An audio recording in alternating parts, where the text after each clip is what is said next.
나의 앞날이 주의 손에 있사오니, 우리 성경에 있는 대로 15절에 근거해서 나의 앞날이 주의 손에 있사오니, 이런 제목으로 우리 말씀을 전하도록 하겠습니다.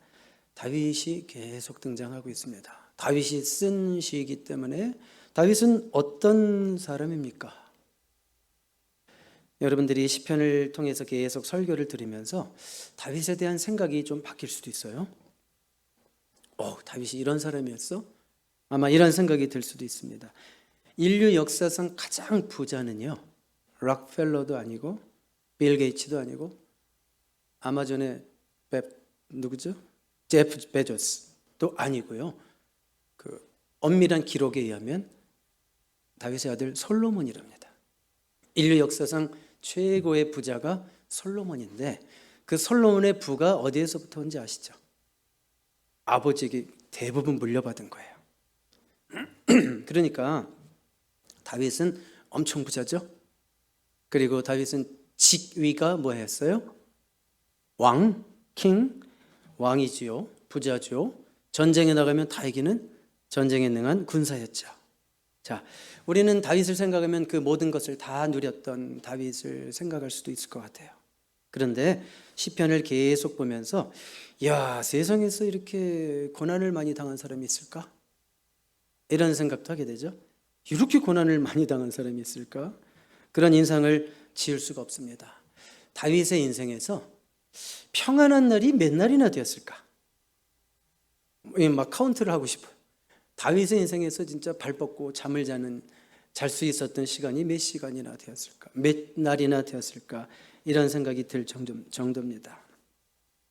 여러분, 시편을 통해서 위로를 많이 얻죠. 시편을 읽을 때 많이 위로를 받고, 또 시편에 통한 설교를 들을 때 여러분 마음에 내 얘기야 이런 생각이 듭니까? 안 들어요? 네. 수많은 그리스도인들에게 용기를 주고 위로를 주고 힘을 주고 다시 시작하게 하는 이 시편들은 도대체 어디서 나왔을까요? 다윗이 왕의 권세와 많은 재물을 가진 상황에서 나온 것이 아니죠? 아니란 말이에요. 오히려 다윗이 병들고 가정에 문제가 생기고 전쟁에 나가야 되고 또 대적들이 죽이려고 하는 그런 위험한 상황 속에서, 그런 위험 속에서 시편이 쓰여졌다는 거 아시죠? 네. 여러분, 감당하기 힘든 고통 속에서 보석이 툭 튀어나오는 거 아시죠? 감당하기 힘든 고통 속에서 보석이 나옵니다.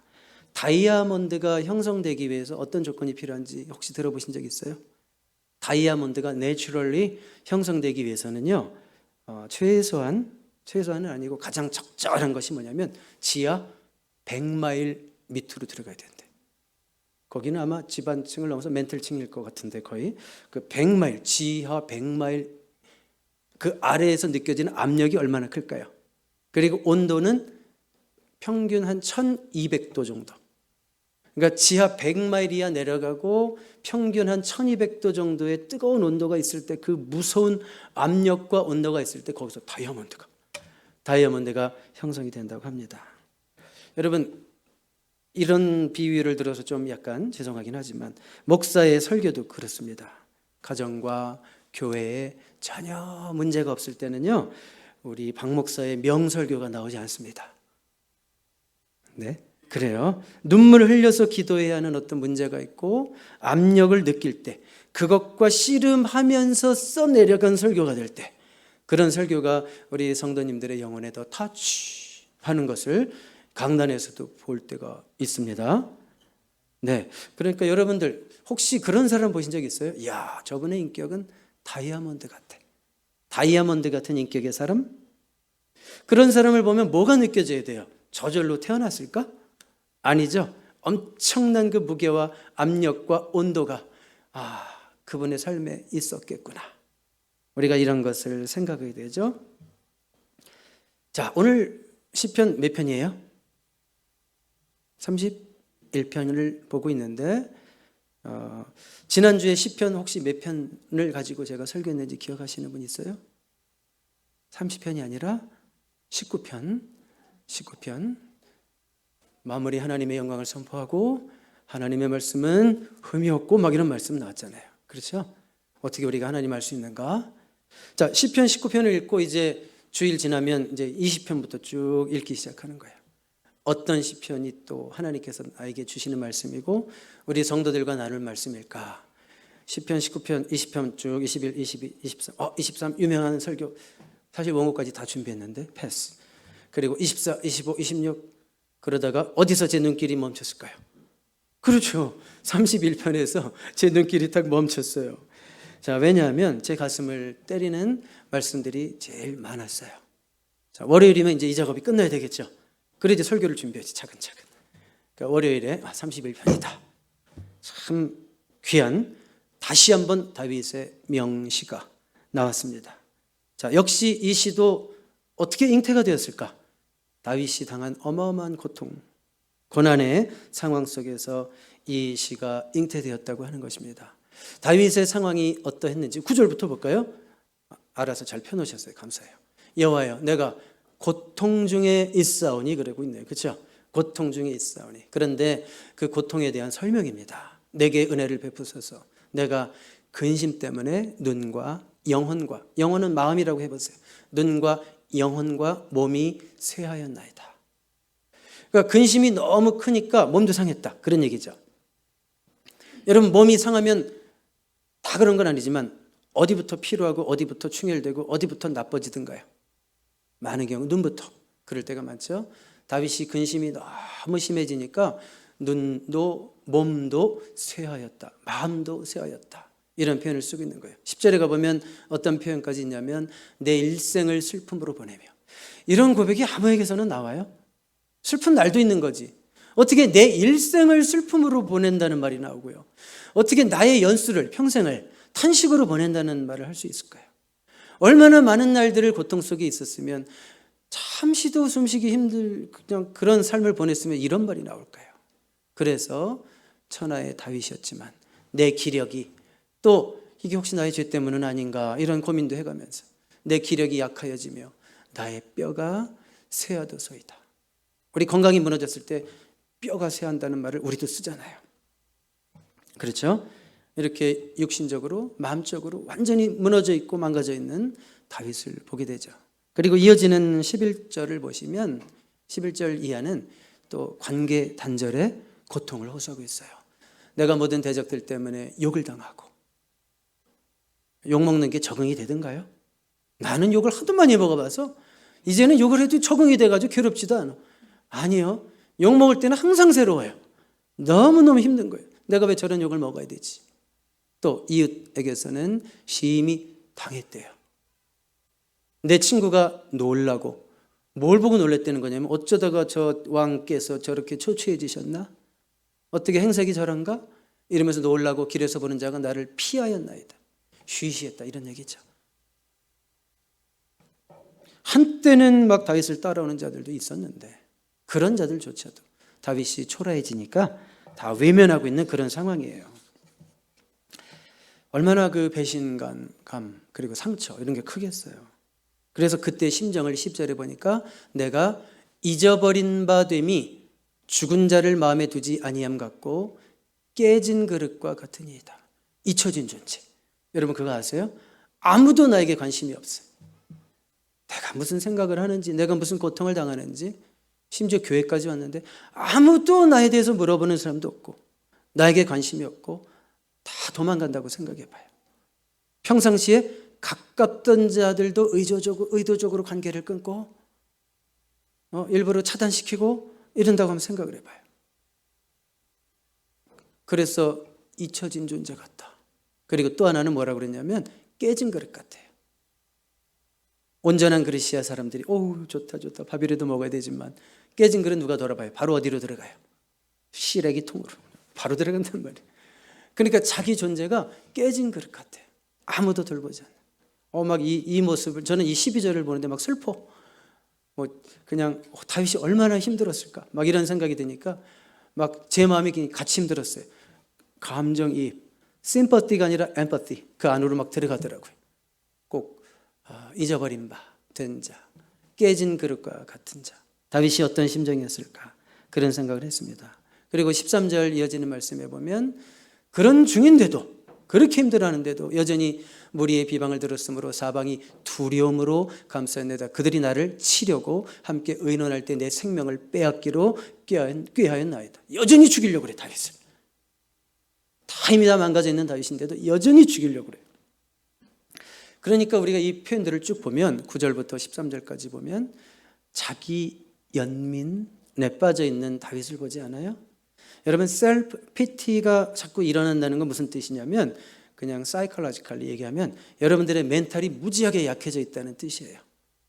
여러분들의 심력이 약해지고 마음이 약해지면 자꾸 셀프 피티, 자기 연민이 생겨요. 아유 내가 뭘 할 수 있어. 내가 그렇지 뭐. 나는 왜 이 모양 이 꼴이야. 나는 실패한 인생이야. 뭐 이런 생각들, 이런 말들. 자, 지금 다윗이 그러고 있죠. 아주 멘탈이 약해져 있죠. 숨도 제대로 쉴 수 없는 상황. 그 당시에 공황장애라고 하는 병명이 있었다면 다윗은 지금 공황장애에 빠져서 아마 10m도 걷기가 힘들었을 거예요. 그 상황에. 숨이 헐떡거려서. 과호흡 증후군. 막 숨도 안 쉬어질 것 같아요. 그 정도로 지금 다윗이 힘들단 말이에요. 여기서 설교 마치면 어떻게 되는 거예요? 네? 그래서 그러나의 은혜가 필요해요. 우리 한번 14절 가볼까요? 여호와여 그러하여도 이거 한 단어가 정말 여러분들이 밑줄 동그라미 땡 여러분 그러하여도 영어로 보니까 그냥 but, nevertheless 할 수도 있고 여호와여 그러하여도 지금까지 쭉 자신의 형편을 얘기했어요. 여호와여 그러하여도 나는 주를 주께 의지하고 말하기를 주는 내 하나님이시라 하였나이다. 주님은 여전히 내 하나님이십니다 라고 선포하고 있는 거예요. 다윗은 언제나 그랬듯이 약해진 모습에 오래 머물러 있지 않았다는 거. 네, 약해질 때 있죠. 사람은 다 약해질 때 있어요.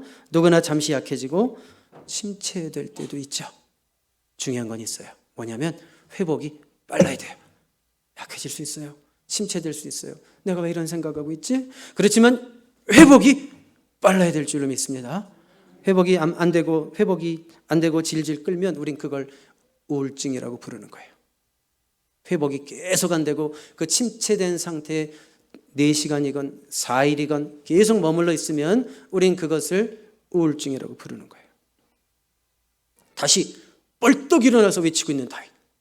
완전히 주저앉아 있다가 다시 벌떡 일어나서 여호와여 그러하여도 나는 주님을 의지합니다.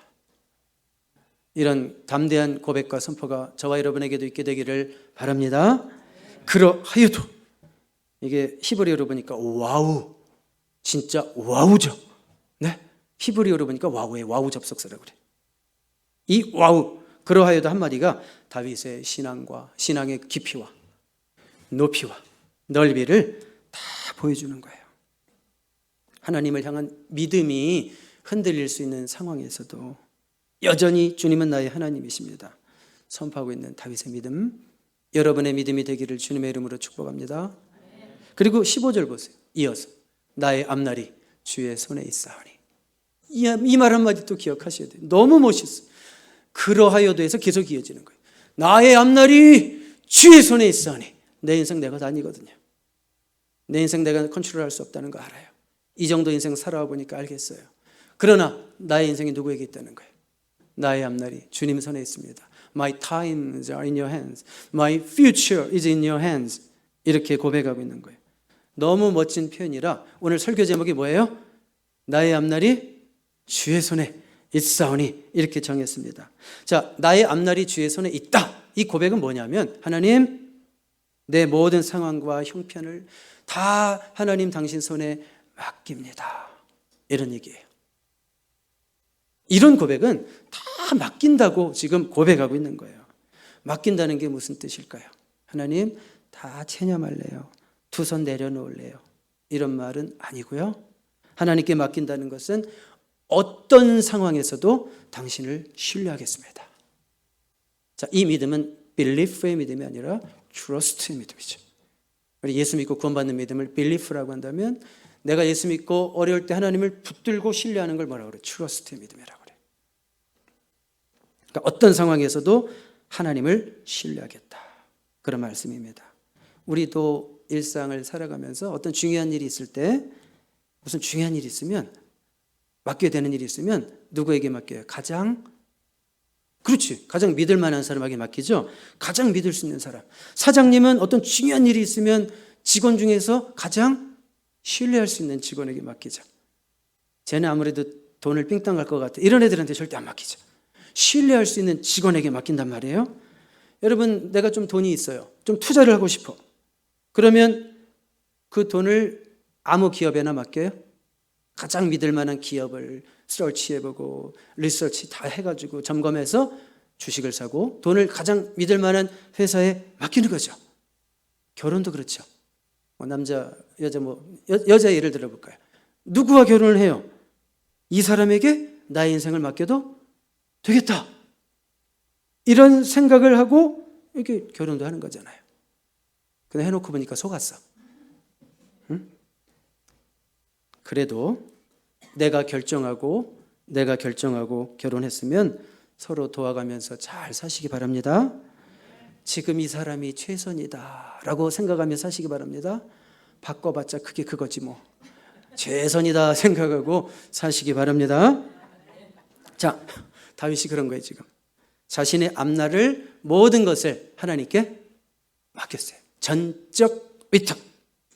그것은 무슨 얘기냐면 하나님을 온전히 신뢰한다는 얘기예요. 온전히 신뢰하지 않으면 못 맡겨요.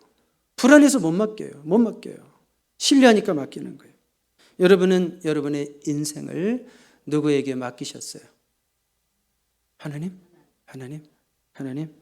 내가 어떤 일을 하나님께 온전히 맡겼다. 어떻게 할 수 있을까요? 내가 진짜 맡겼나? 어떻게 할 수 있을까요? 내가 할 바를 다 행한 후에 아유, 혹시 이 일 잘못되면 어떡하지? 이런 조바심이 없다면 여러분들이 하나님께 온전히 맡긴 거예요. 맡깁니다 하는데 여전히 불안하다면 안 맡긴 거예요. 말로만 맡긴 건 맡긴 게 아니에요. 진짜 내가 하나님께 맡겼다면 그 일에 대해서 나는 최선을 다했어요. 기도 열심히 했어. 그 다음에 조바심이 없어. 안달이 안 나. 그럼 그게 맡긴 거예요. 맡길 때까지 기도해 보셨어요? 맡겨지는 순간이 나온다는 거 알아요? 기도한다고 그냥 맡겨지지 않아요. 하나님 맡길게요. 안 돼요. 근데 우리가 진짜 하나님을 붙들고 간절히 기도하다 보면 어느 순간인가 이게 뚝 떨어져요. 아니, 신기하죠? 어느 순간인가 뚝 떨어져 있어. 맡겨져 있어요. 이야, 하나님 우리 기도를 들으시는구나. 내 기도를 들으시는구나. 우리 그런 체험하며 사시기 바랍니다. 네, 그게 맡긴 거예요. 사실 우리는 매 순간 맡기고 살죠. 그렇게 돼 있어요. 오늘 운전하고 오실 때 운전을 몇 분이 했어요? 저리 비켜봐, 아빠. 내가 할게. 미진이가 그랬어요? 아니죠. 한 사람이 운전한단 말이에요. 한 사람이. 그리고 운전자 옆에 있는 사람들, 뒤에 있는 사람들은 사실은 운전자에게 다 맡긴 거예요. 저 아버지가 혹시 가다가 벽을 쳐박진 않을 거야. 이런 마음을 안 갖고 맡긴 거예요. 믿는 거예요. 가끔 비행기를 타면 저는 잠깐 아래 경치를 기어코 쳐다봐요. 지난주 여행은 사실 굉장히 힘든 여행이긴 했는데 너무 피곤하고 막 잠도 못 자고 그랬는데도 비행기를 타고 창가석이 아니었음에도 불구하고 고개를 돌려서 이 라스베가스에서 뜰 때 또 올랜도 공항에서 뜰 때 막 그 아래를 막 쳐다보느라고 잠깐 쳐다보고 그랬어요. 그렇지만 내내 5시간 가는 동안 내내 이러고 갈 수는 없죠. 한번 봤으면 그 다음엔 어떻게 하는 거예요? 자는 거예요. 자려고 노력하는 거예요. 하여튼 잠도 엄청나게 안 오긴 하더만 그래도 어쨌든 자는 거예요. 자, 그건 뭐예요? 나는 저 비행기 조종사에게 맡깁니다. 그런 얘기잖아요. 비행기를 탔는데 1분 1초 막 불안해하면서 아우 이거 어떡하지 막 비행기 가다 쓰는 거 아니야 뭐 떨어지. 이건 뭐라고 그래요? 그 정신병이라고 그러죠. 실제로 의사들이 말하는 정신병이에요. 그것도 일종의 자, 질병이니까 뭐 고치든지 극복해야죠. 자, 이렇게 하나님께 맡기지 못하고 매 순간을 불안해하는 인생도 있다는 얘기하고 싶은 거예요. 왜 이렇게 매 순간이 불안해? 잠시도 불안이 떨어지지 않는 인생이 있다면 뭐예요? 영적인 병이죠. 하나님께 맡기지 못하는 거죠. 여러분, 하나님 우리 인생의 조종자이심을 믿습니까? 우리 인생의 운전자 되심을 믿습니까? 하나님이 우리 인생의 핸들을 잡고 계시다는 걸 아세요? 우리 인생이 때로는 눈물의 골짜기도 통과하죠. 악을 골짜기처럼 어둡고 캄캄하고 앞이 보이지 않고 이거 뭐 헤드라이트가 꼭 꺼져 있는 것 같아. 어디 뭐가 부딪힐지 모르겠어. 불안해. 잠시 앞에도 안 보여요. 근데 그때 내 인생의 운전대를 누가 붙들고 계시면 나는 안심할 수 있을까요? 최고의 드라이버, 베스트 드라이버. 우리 하나님이 그 운전대를 잡고 계신 것을 안다면 우리는 그 악을 골짜기를 걸어갈 때도 안심할 수 있겠죠? 믿을 수 있겠죠? 네. 인생의 무거운 짐도 우리가 경영하는 사업도 다 주님께 맡기셔야 됩니다. 다시 한번 말해요. 맡기는 것이 모든 일에서 두 손 떼고 포기하는 거예요? 아니죠.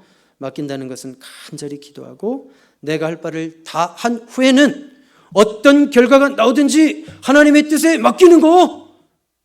그게 맡기는 거예요. 불안해하면서 하나님의 뜻을 기다리는 게 아니라 하나님은 반드시 좋은 길로 인도하실 거야라는 확신을 붙들고 맡기는 거. 하나님의 뜻에 맡기는 거. 그렇게 맡기면 주님이 이루신대요. 약속하셨어요. 잠언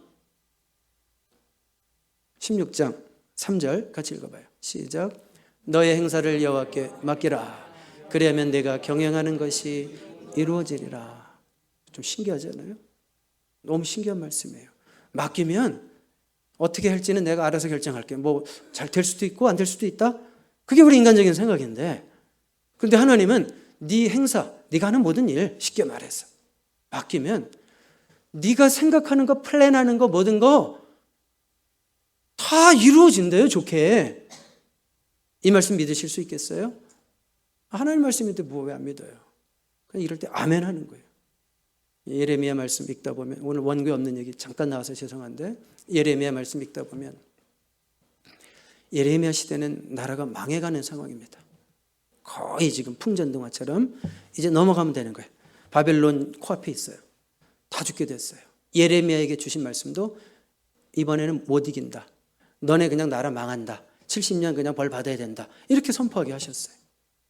그럼 백성들 입장에서 봤을 때 뭐예요? 우와, 절망, 죽음. 그런데 나의 생각은 재앙을 주려는 것이 아니요 평안이다 그랬어요. 예레미야는 29장에 그런 말씀이 있어요. 그러면 우리는 어떻게 받아들여야 돼요? 무슨 소리예요? 지금 제 상황을 보세요. 지금 전쟁, 죽음이 코앞에 있고 모든 상황, 내 눈앞에 보이는 것은 다 절망인데, 아니 재앙을 주려는 것이 아니라 평안을 주려는 것이다. 그러면 내 생각에 맞지 않아도 그때 우리 입에서 뭐가 나와야 돼? 하나님께 아멘. 우리 오늘 기도하신 분처럼 할렐루야로 화답해야 되겠죠? 모든 일에 할렐루야, 아멘. 그러면 이루어지리라. 말씀대로 이루어지리라. 그러니까 여러분 생각에, 여러분의 계산에 안 될 것 같은 것일지라도 하나님이 말씀하실 때 맡기라. 그리하면 이루리라. 그랬을 때 아멘. 그렇게 응답하는 자 믿는 대로 될지어다. 그렇게 될 줄로 믿습니다. 자, 그러면 이제 한 가지 더 생각해 보겠는데요. 다윗이 이렇게 하나님을 신뢰하고 자신의 모든 것을 앞날을 온전히 하나님 앞에 의탁할 수 있는 근거가 무엇이냐 이거예요. 아니 무슨 배짱으로 이렇게 맡기지? 베이시스가 뭐냐 이거예요. 근거가. 16절과 21절을 같이 읽어볼게요. 시작. 주의 얼굴을 주의 종에게 비추시고 주의 사랑하심으로 나를 구원하소서. 여호와를 찬송할지어다. 견고한 성에서 그의 놀라운 사랑을 내게 보이셨음이로다. 여기 공통되는 말이 뭐예요? 주의 사랑, 또 그의 놀라운 사랑, 사랑입니다. 자, 이 사랑은 그 유명한, 제가 구약 성경에서 제일 좋아하는 단어가 뭐라고 그랬어요? 혹시 기억나세요? 사랑인데 원어로 헤세드. 이게 헤세드입니다. 헤세드. 자, 다윗이 이렇게 어려운 상황에서도 하나님을 신뢰하면서 자신의 모든 것을 하나님께 맡길 수 있었던 것은 하나님의 사랑 때문이에요. 하나님이 나를 사랑하신다는 것이 의심되지 않기 때문이에요. 하나님이 자기를 사랑하신다는 것을 알기 때문에 지금 비록 어려울지라도 하나님이 이 어려움에서도 나를 어떻게 해서든지 구해 주실 것이라는 걸 믿고 맡기는 거예요. 사랑하니까, 저분이 나를 사랑하니까, 내가 그걸 아니까 흔들리지 않는다는 거예요. 혹시 저분이 나를 미워하시면 불안하겠죠. 저분이 전능자니까 나를 미워하시면 저분이 나를 죽이실지도 몰라. 뭐 이런 생각도 하겠죠. 하나님 영광 가리는 일이 나를 통해서 생길지도 몰라. 이런 고민도 하겠죠. 그런데 하나님의 사랑에 대한 의심이 없으니까 이렇게 고백하고 있는 거고 이렇게 맡길 수 있는 거예요. 저는 질문이 생겼어요. 아니 어떻게 다윗이 하나님이 자기를 사랑한다는 그 지속적인 확신을 가질 수 있을까? 막 질문이 생겨요. 왜 그러냐면 여러분 다윗만큼 이렇게 인생 가운데 고통이 많고 고난이 많고 시련이 많으면 좀 의심이 들지 않겠어요? 진짜 하나님이 나 사랑하는 거 맞을까? 아니 하나님이 사랑하시는데 어떻게 내 인생은 이렇게 힘들 수가 있을까? 정말 발 뻗고 잠을 제대로 잘 수 있는 날이 없어. 하루하루 눈물 흘려 기도하지 아니하면 이거는 하루를 견딜 수가 없어. 어떤 사람들 그걸 못하니까 하루하루 술을 안 먹으면 견딜 수가 없어. 이렇게 고달프고 힘들면 하나님의 사랑을 의심할 만하지도 않아요? 우리 같으면 이 정도 되면 교회를 떠나갈 만하지도 않아요? 신앙생활하는 게 무슨 유익이 있겠어? 하나님이 사랑은 무슨 개뿔. 아이고 이런 표현을 쓰면 안 되는데 어쨌든 막 이런 생각이 들지 않겠어요? 여기 하나님 사랑의 역설이 있는 거예요. 패러독스. 하나님 사랑의 역설. 무슨 말인가 하면 우리가 하나님의 사랑을 더 실감나게 느낄 때는 평탄할 때가 아니라 고난의 때인 줄로 믿습니다.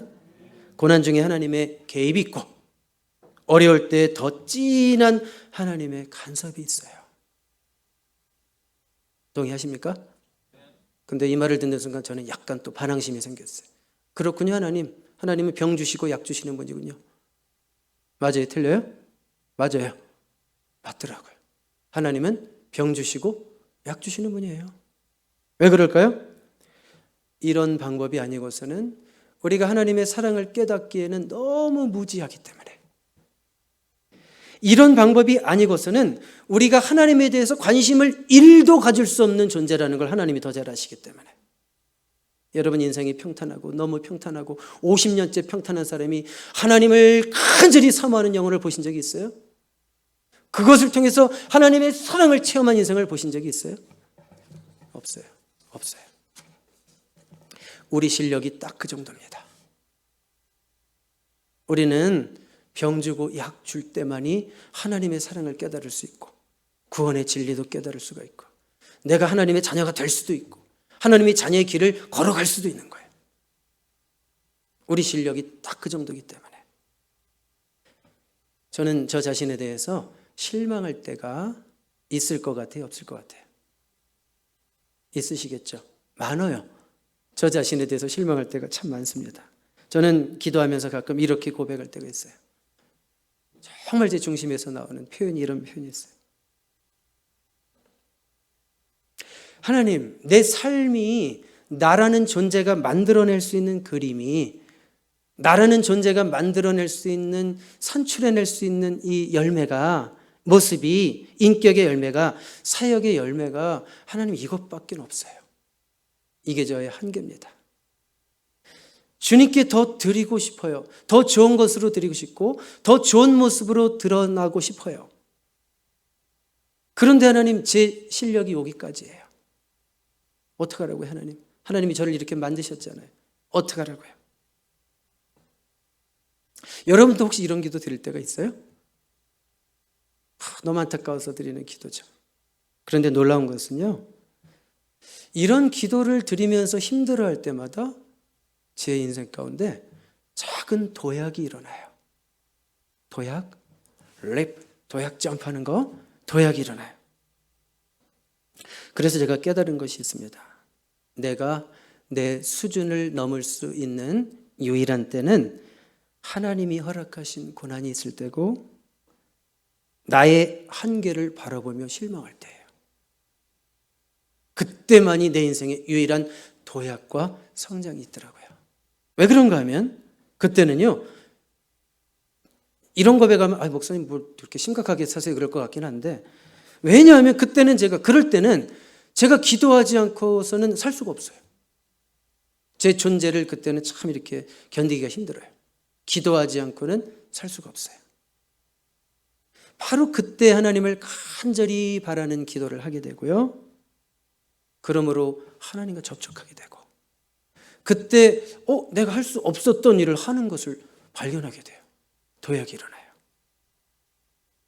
저는 제 인생이 평탄하고 문제가 없을 때 제 인생이 성장하고 발전하는 것이 있었던 적은 한 번도 없었습니다. 그래서 고난을 주시고 내 실망스러운 모습을 보게 하시는 것도 결국은 하나님의 사랑이구나 라는 것을 다시 한번 깨달아요. 여러분도 그러신가요? 아주 최근에 저희 집에 힘든 일이 있었습니다. 사실은 누군가를 찾느라고 막 몇 시간을 정말 고생을 했습니다. 그리고 누군가를 돌보느라 병원 응급실에서 한 4시간 정도를 있어야 했습니다. 자세한 얘기는 구체적으로는 얘기 않겠지만 하여튼 최근에 이런 어려운 일이 있었습니다. 처음에는 제가 어린 신자처럼 이런 질문을 던졌어요. 어린 신자처럼 하나님, 내가 부족해서 또 뭐 이런 일이 있는 건가요? 내가 부족해서 또 이런 일이 있는 건가요? 그렇게 말했는데 잠시 후에 제 마음에 잔잔한 확신이 생겼어요. 주님의 음성이 꼭 들려오는 것 같았어요. 하나님은 이 일을 통해서도 합력해서 선을 이루실 거다. 이런 메시지가 들려와요. 하나님은 이 일을 통해서. 너무 괴로웠어요. 그 순간이, 시간이 한 7시간이. 너무 괴로운 그 순간인데도 하나님은 이 일을 통해서도 합력해서 선을 이루실 거다. 이런 음성이 들려와요. 성령의 감동으로 들려와요. 분명 그 사건을 통해서 하나님이 주시는 생생한 메시지가 있었어요. 그러면서 결론적으로 느낀 것은 뭐냐면 그 어떤 일도, 내 인생에 일어나는 그 어떤 일도 하나님의 사랑에서 벗어나는 일은 없다. 있다가 아니에요. 없다. 그 어떤 일도, 내 인생에 벌어지는 그 어떤 크고 작은 일도 하나님의 사랑에서 벗어나서 생기는 일은 없다. 이런 확신이 왔어요. 아멘입니까? 자, 포인트는 뭔가요? 어떤 경우에도 여러분 하나님의 사랑을 의심하지 마십시오. 다윗처럼 어떤 경우에도 주님의 사랑을 붙들고 나아가는 저와 여러분 될 수 있기를 주님의 이름으로 축복합니다. 이러면 이제 기도해야 되는데 한마디만 딱 더 할게요. 한마디만. 자, 하나님께서는, 하늘에 계신 하나님 아버지는 저와 여러분을 엄청 사랑하십니다. 증거 하나만 딱 대고 제가 마칠게요. 증거 하나. 엄청 사랑하신다는 증거. 이 십자가가 그걸 증언하는 게 십자가. 우리 십자가 큰 게 없어가지고 폼나게 저 십자가 이래야 되는데 이 십자가가 그걸 증언한다고요. 네? 자, 하나님은 저와 여러분을 위해서 독생자 예수 그리스도를 저 십자가에 달려 죽이시기까지 사랑하셨다는 것. 그 정도 사랑하신다는 것. 아들을 내어 주기까지 하신 하나님께서 다른 것은 뭘 더 안 주시겠어요? 로마서 8장의 고백이죠. 바울의 고백이죠. 하나님이 우리를 이만큼 사랑하신다는 것 의심하지 말고, 사랑이 의심될 때마다 십자가를 바라보세요. 십자가를 바라보시고 하나님이 나를 이렇게 사랑하시는구나. 그 사랑에 의지해서, 그 사랑을 믿기 때문에 어떤 상황 속에서도 하나님이 나를 사랑하시기 때문에 도와주실 거다. 이렇게 믿고 나아가는 저와 여러분 될 수 있기를 주님의 이름으로 축복합니다. 기도하겠습니다. 하나님 아버지 감사합니다. 하나님이 허락하신 힘든 고통 속에서 다윗의 시가 나왔고 약 3000년이 지난 시대를 사는 우리가 이 기록된 말씀, 하나님의 말씀을 보고 또 오늘 다윗과 같은 고통의 무게를 느끼는 우리들이 이 말씀을 보고 위로받게 하시니 하나님의 놀라운 계획과 섭리를 통해 감사하지 않을 수 없습니다. 어떤 상황 속에서도 주님을 신뢰하며 모든 것을 주님께 맡기며 좋은 미래를 소망하며 긍정의 노래를 불렀던 다윗처럼 우리 또한 나의 앞날이 주님의 손에 안전히 있음을 믿으며 또한 그분이 헤세드의 사랑으로 내 삶을 최선으로 이끌어 가심을 기대하며 풍랑 중에도 마음의 평안을 누릴 수 있는 자들로 우리가 살아가게 하옵소서. 예수 그리스도의 이름으로 기도드립니다. 아멘.